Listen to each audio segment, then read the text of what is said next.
What's up, everyone? Welcome back to the Durbin Compound. If you haven't met me already, my name is Devin Durbin. So today on the channel, what we're doing is the W205 or C300 automatic transmission fluid change. So this has been a long-awaited video. A lot of you have been asking for it for a long time. I let it go a little bit longer than I should have, but today we're going to show you exactly how it's done. So let's go inside and talk about exactly what we're going to be doing first, and then we'll go to the shop and do it hands-on. So stay tuned.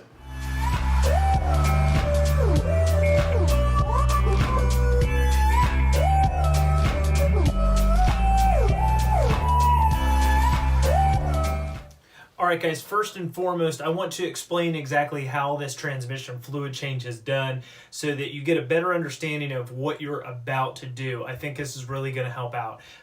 If you really don't care about it, I'll put something down below, a timestamp of where you should go to the shop time. But this will show you the inner workings of it before you actually go and do the service. So I think it is very helpful. So this is for the W205.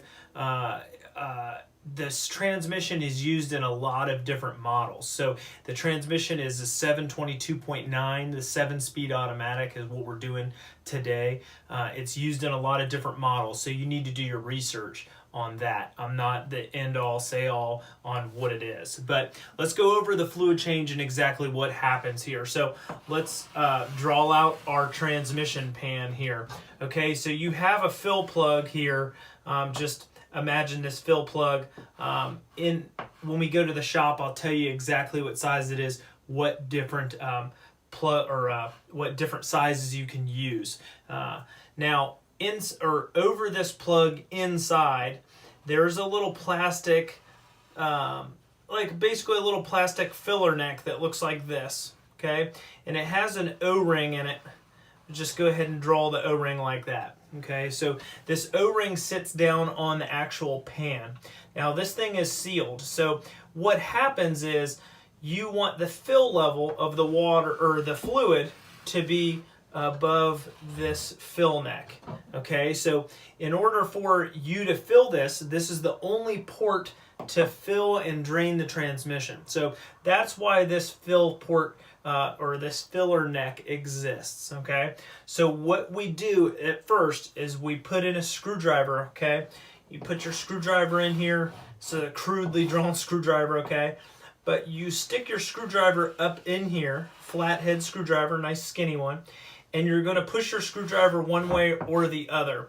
Now what you're going to do is rock this little plastic piece off of its mount. So when you first open the drain plug, some fluid's going to come out. Anything that's above this filler neck is going to come out. Okay?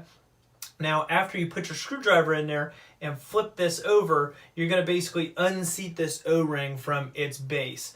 That's when all the rest of this fluid will drain out. It will not drain out until you kick this piece of plastic over, and then this rest of the fluid drains out.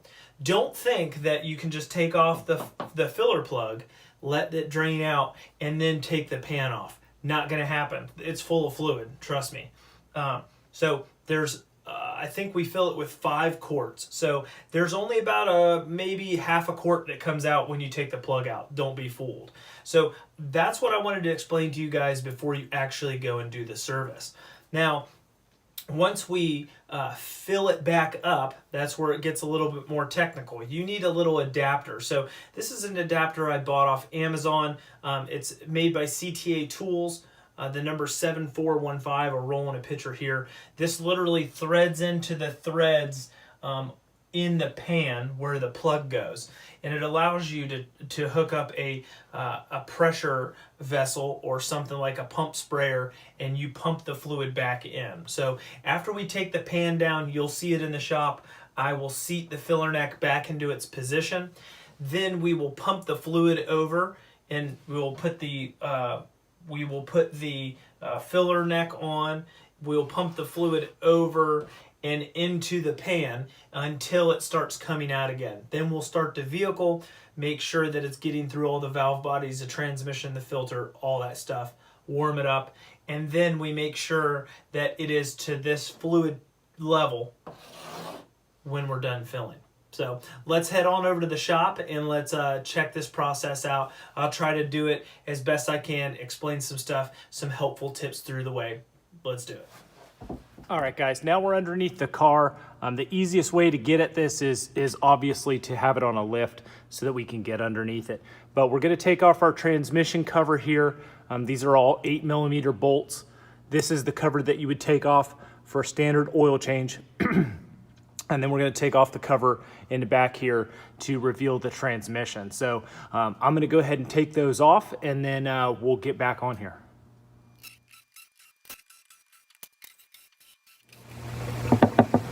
All right, I forgot to hit record when I took the plug out, but you'll see that just the fluid will stop.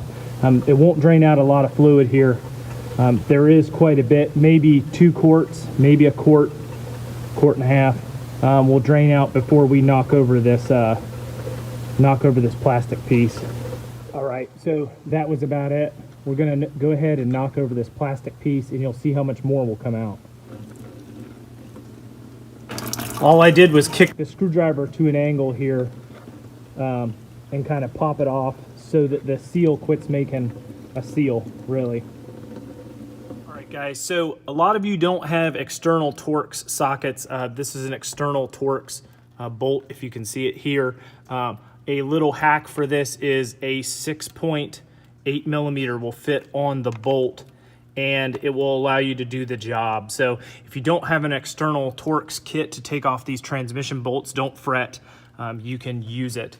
If you don't have a hex key adapter or a hex key socket for the drain plug pan, you can use a Torx. That Torx number is a T40. So you can use a T40 to take off the drain plug, and then you can use an 8mm 6-point socket to take off the drain pan bolts. And these drain pan bolts actually hold little clips. All they are is a little aluminum clip that clips onto the side of the transmission pan. So the bolts don't go through the pan, they're literally just clips that clip on around it. So I'm gonna go ahead and remove this pan, get it out of the way, we'll change the filter, I'll show you put it in the new gasket, and then we'll put it all back together.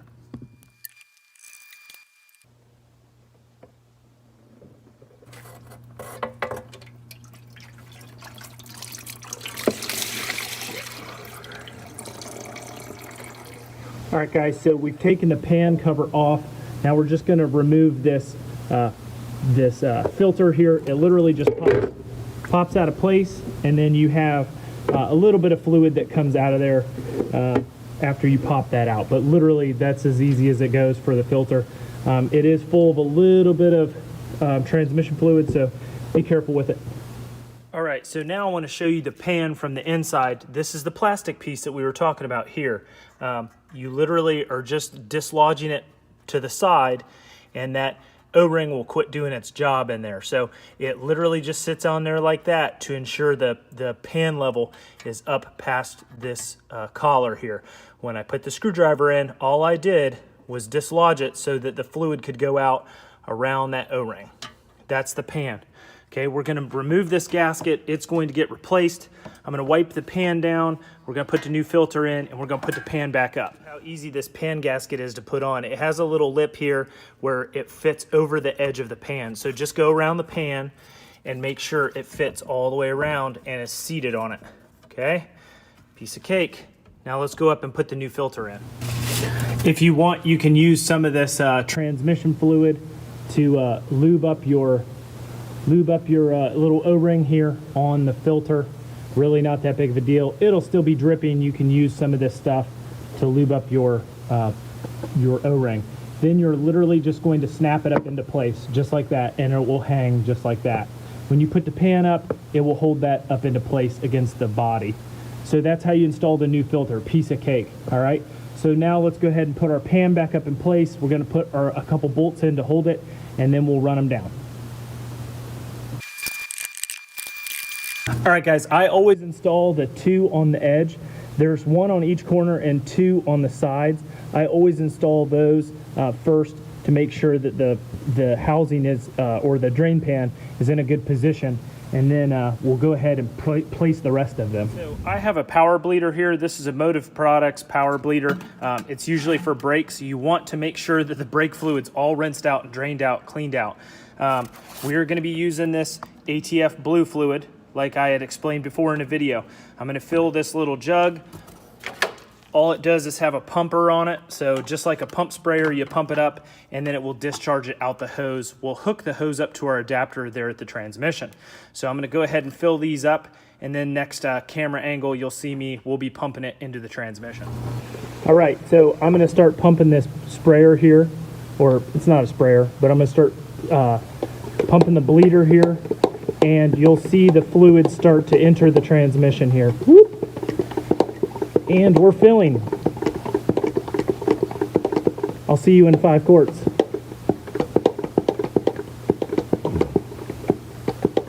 All right, guys, I pumped in just under 5 quarts here. So as you can see, once I've released pressure, it's still draining back here. So what we want to let it do is we want to let it drain down here for a second. It's not a lot, but it's still there. We're going to go ahead and double verify.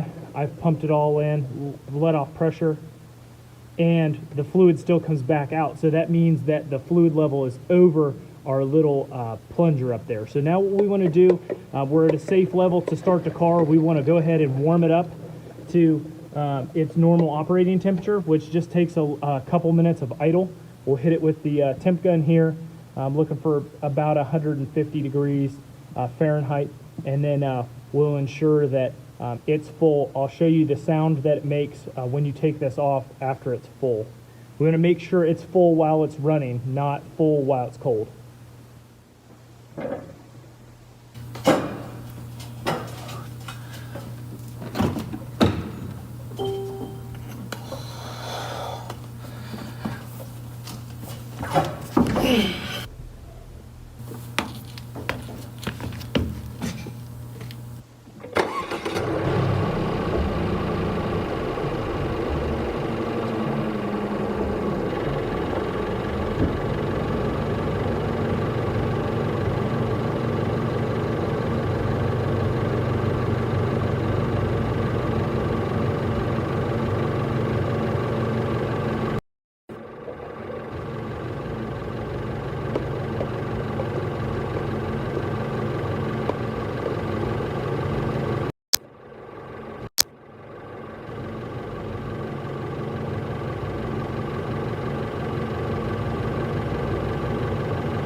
All right, if you can see that, the fluid's still coming out while it's running.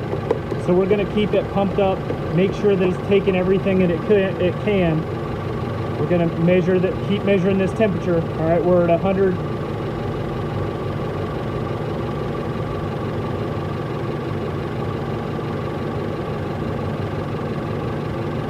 It will warm up very, very quickly.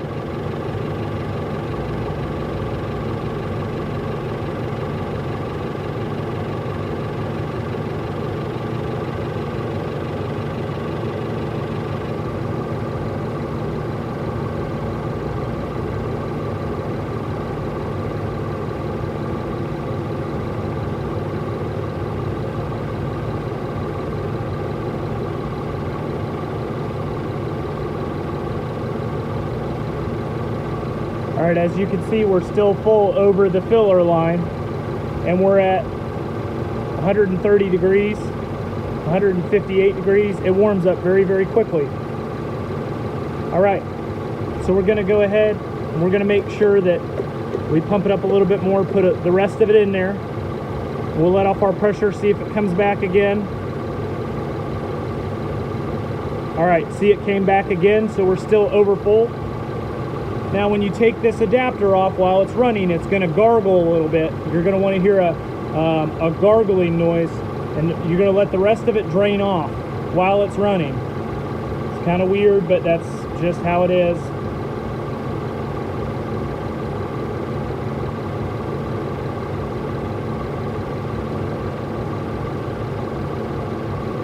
All right, it was overfilled quite a bit.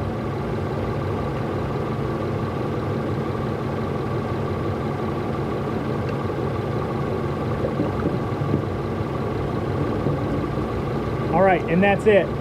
It'll do it just like that. We'll put our pan plug back in. All right, so that ensures we're at that level with it running when it's hot. All right, guys, so 5 quarts was a little over full. It probably took 4 3/4 quarts. The rest of it drained out there. But yes, you want to ensure that you have enough of that fluid over top of that little thing while it's running until it's hot to satisfy everything it needs pumped through. And then once it's pumped through, then we take it off, and then boom, that's our level. We put it back together, and that's it. Let's go ahead and wrap this up. We'll put these covers back on, and we'll see you back at the Durbin compound.